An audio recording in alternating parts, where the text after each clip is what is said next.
शुरू अल्लाह के नाम से जो बड़ा मेहरबान निहायत रहम करने वाला है। आज हम बनाएंगे बहुत ही मज़ेदार, बहुत ही टेस्टी और बहुत ही हेल्दी ड्रिंक, यानी कि आज हम बनाएंगे फालसे का शरबत और बहुत ही मज़ेदार और बिल्कुल केमिकल फ्री।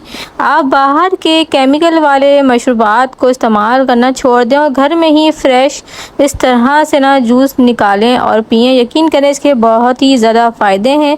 फालसे का जूस खून बनाने में बहुत अहम किरदार अदा करता है। ये शुगर को कंट्रोल करता है। इसके अलावा जिगर के मसाइल हों, मैदे के मसाइल हों, यानी कि मैदे में अल्सर वगैरह भी हो जाए ना, तो उसको भी ठीक करने में अहम किरदार अदा करता है। सीने की जलन हो या फिर मैदे में तेज़ाबियत हो, इन तमाम चीज़ों को हल करता है। तो यहाँ पर मैंने तकरीबन 1 किलो के बराबर ना फालसे ले लिए हैं और इनको अच्छे से मैंने वॉश कर लिया है और इस तरह की जो लकड़ियाँ इसमें मौजूद होती हैं वो भी अच्छे से निकाल दी हैं। एक आध रह गई थी तो वो भी मैंने अब निकाल दी हैं और इनको अच्छे से हमने वॉश कर लिया है। अब हम क्या करेंगे, एक मिक्सी जार में इसको शामिल कर देंगे। और जनाब, आपने अगर मेरा चैनल अभी तक सब्सक्राइब नहीं किया है तो प्लीज़ मेरे चैनल को सब्सक्राइब कर दें, बेल आइकन के बटन को प्रेस कर दें ताकि आने वाली तमाम वीडियोस आप तक पहुंच सकें। तो यहाँ पे जितने भी फालसे थे ना वो मैंने इसके अंदर शामिल कर दिए हैं। अब मैंने चिल्ड बिल्कुल पानी जो ठंडा वाला होता है ना वो इसके अंदर शामिल कर दिया है और बहुत सारा पानी शामिल करेंगे क्योंकि फालसे हमारे पास ज़्यादा मौजूद हैं। तो पानी मैंने अच्छा खासा इसमें ले लिया है। उसके बाद यहाँ पर हम शामिल कर देंगे चीनी। चीनी तकरीबन मैंने 4 से 5 बड़े चम्मच जो है ना इसके लिए हैं, यानी कि 5 टेबल स्पून मैंने चीनी के लिए हैं। अब इसको हम शामिल कर देंगे। उसके अलावा यहाँ हाफ टेबल स्पून मैंने काला नमक इसके अंदर शामिल कर दिया है। काला नमक बहुत बेहतरीन होता है, ये आपके खाने को फ़ौरन से हज़म कर देता है। इसके पीने से ना यानी कि कोई भी जूसेस वगैरह हो, फालसे का हो या फिर कोई भी मशरूबात हो, उसमें अगर काला नमक मौजूद हो तो वो बहुत ज़्यादा हाजमे का काम करता है। या फिर आप अपने पॉकेट में या फिर घर में रखें काला नमक, जब भी आप कोई खाना खाएं, यानी कि कोई ऐसा भी ख़ास तौर पे खाना खाएं जो देर से हज़म होना, तो थोड़ा सा खाने के बाद चुटकी भर इसके खा लिया करें। ये बहुत ज़बरदस्त तरीके से हाजमे का काम करता है।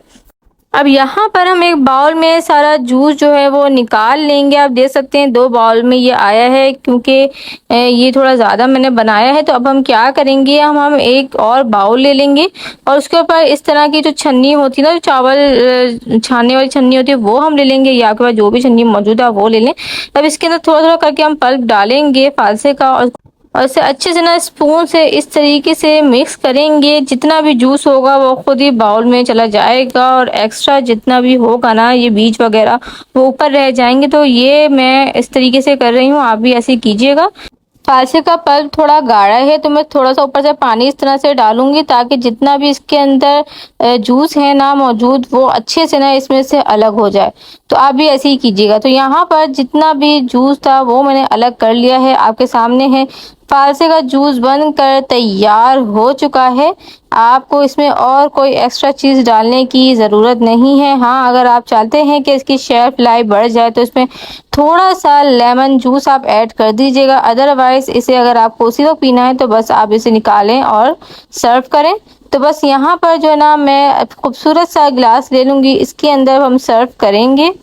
फालसे के बेइंतहा फ़वाइद हैं जो मैंने वीडियो की स्टार्टिंग में ही बताए हैं। फालसे का सीज़न है आया हुआ है, फालसे आए हुए हैं मार्केट में, जल्दी जल्दी जाएं, खुद भी पिएं और फैमिली में भी सबको पिलाएं। इसके बेहद फ़वाइद हैं, मैंने आपको जो कि वीडियो की स्टार्टिंग में बता दिए हैं। तो बस यहाँ पे फालसे का शरबत बन चुका है।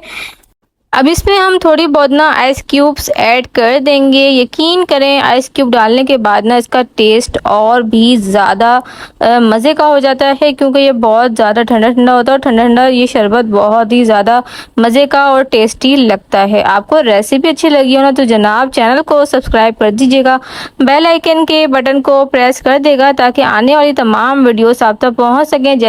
फिर मिलेंगे इंशाल्लाह ताला नेक्स्ट वीडियो के साथ। जब तक के लिए मुझे दीजिए इजाज़त। अल्लाह हाफिज़।